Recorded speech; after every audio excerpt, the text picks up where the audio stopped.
প্রয়াত তৃণমূল বিধায়ক তাপস সাহা নদিয়া তেহট্টে তৃণমূল বিধায়ক ছিলেন। কলকাতার কাছে বাইপাসের একটি বেসরকারি হাসপাতালে আজকে সকাল 8:15 নাগাদ তিনি শেষ নিঃশ্বাস ত্যাগ করেন। মৃত্যুকালে তার বয়স হয়েছিল 65 বছর।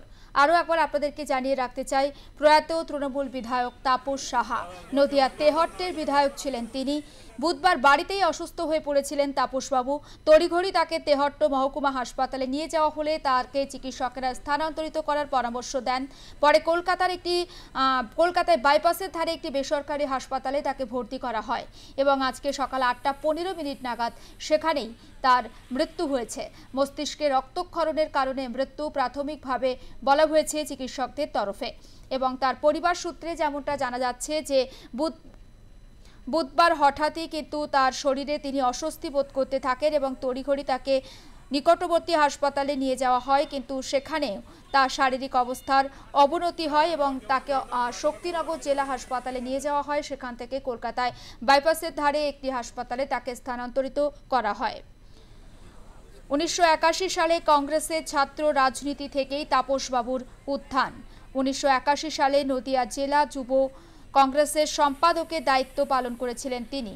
1992 সালে জেলা যুব সভাপতির দায়িত্ব পান। 2008 এবং 9 সালে নদিয়া জেলা তৃণমূল কংগ্রেসের যুব সভাপতি হন তাপস সাহা।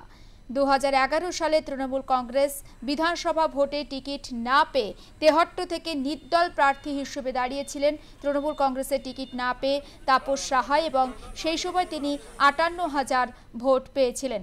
2016 সালে পলাশীপাড়া বিধানসভা থেকে টিকিট পেয়ে প্রায় 5,000 ভোটে জয়লাভ করেছিলেন তাপস সাহা। 2021 সালে তেহট্ট বিধানসভার টিকিটে প্রায় 7,000 ভোটে জয়লাভ করেন তাপস সাহা। তার মৃত্যুতে মুখ্যমন্ত্রী মমতা বন্দ্যোপাধ্যায় তিনিও কিন্তু শোক প্রকাশ করেছেন এবং দলের অপূরণীয় ক্ষতি হয়েছে সেটাও উল্লেখ করেছেন মুখ্যমন্ত্রী মমতা বন্দ্যোপাধ্যায়। তৃণমূলের একেবারে শুরুর দিকের সৈনিক ছিলেন তাপস সাহা।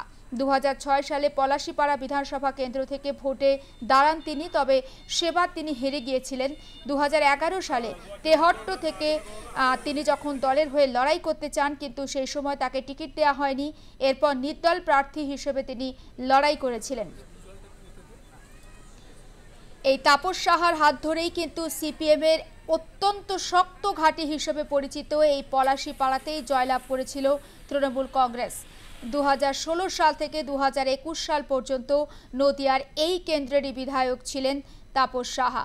2021 সালে তাকে তেহট্ট থেকে দাঁড় করায় দল এবং তেহট্ট থেকে তিনি জয়ীও হন।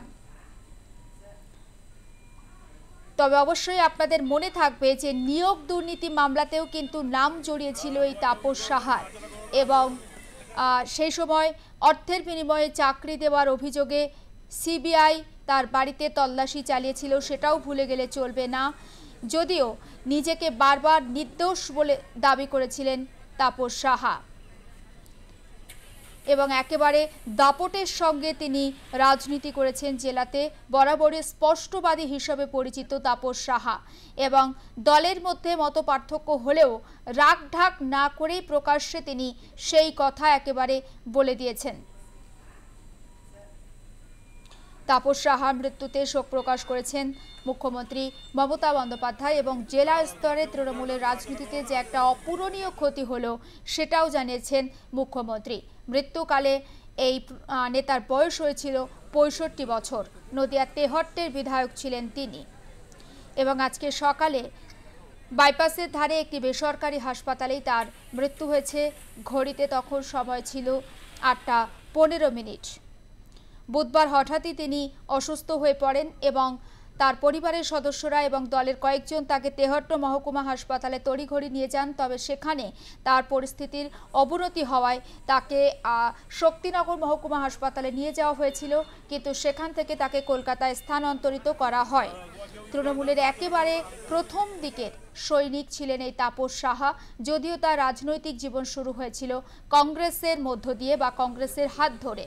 2006 সালে পলাশীপাড়া বিধানসভা কেন্দ্র থেকে তিনি ভোটে দাঁড়িয়েছিলেন, যদিও সেবার হেরে গিয়েছিলেন তাপস সাহা।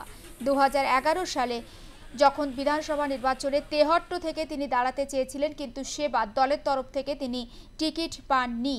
পরে নির্দল প্রার্থী হিসেবে তিনি লড়াই করেন এবং এই তাপস সাহার হাত ধরেই পলাশীপাড়ায় সিপিএমের দুর্ভেদ্য ঘাঁটিতে কিন্তু ঘাসফুল ফুটেছিল। আমি সরাসরি কথা বলবো বিশ্বজিৎ দেবনাথের সঙ্গে।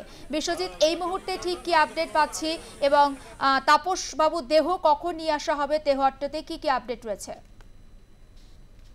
দেখো, তাপস কুমার সাহা তেহট্ট তৃণমূল কংগ্রেসের বিধায়ক। আজ সকালবেলা 8:15-তে তিনি শেষ নিঃশ্বাস ত্যাগ করেন। একটি কলকাতা বেসরকারি হসপিটালে শেষ নিঃশ্বাস ত্যাগ করেন। গতকালকে সকালবেলা ঠিক 8টার সময়, মানে বুধবার দিন সকাল 8টার সময় বাড়িতে কিন্তু তারপর তড়িঘড়ি করে কিন্তু বাড়ির লোকজনরা ও এলাকার লোকজনরা কিন্তু তাকে তৈরি করে তেহট্ট মহকুমা হসপিটালে নিয়ে আসার পরে কিন্তু তাকে কিন্তু চিকিৎসকরা বললেন যে তাকে আইসিইউতে রাখতে হবে। আইসিইউ রাখার পরে অবস্থা অবনতি হলে তাকে কিন্তু কলকাতার বেসরকারি নার্সিংহোমে নিয়ে আসেন। বিকেল 4টের সময় ভর্তি করেন। তারপরে কিন্তু আজকে সকালবেলা কিন্তু বৃহস্পতিবার সকালবেলা কিন্তু 8:15-তে কলকাতায় বেসরকারি কিন্তু 8:15-তে বেসরকারি হসপিটালে কিন্তু নিঃশ্বাস ত্যাগ করেন। তারপর কিন্তু এলাকায় কিন্তু তেহট্ট কিন্তু এখনো পর্যন্ত যেটা জানা গেছে, এই 2016 সালে কিন্তু তিনি জয়লাভ করেছিলেন পলাশীপাড়া থেকে। তারপর 2021 সালে কিন্তু তেহট্টতে কিন্তু বিধানসভার প্রার্থী হন। তারপর কিন্তু সেখান থেকেও জয়লাভ করেন। তারপর কিন্তু প্রায় তারপর স্ত্রী মারা যান। তার ছেলে কিন্তু ব্যাঙ্গালোরে একটি পড়াশোনা করেন, এরকম জানা গেছে। তারপর কিন্তু একেবারে নজর থাকবে বিশ্বজিৎ, পরে আবারও তোমার সঙ্গে কথা বলবো। আপাতত ধন্যবাদ।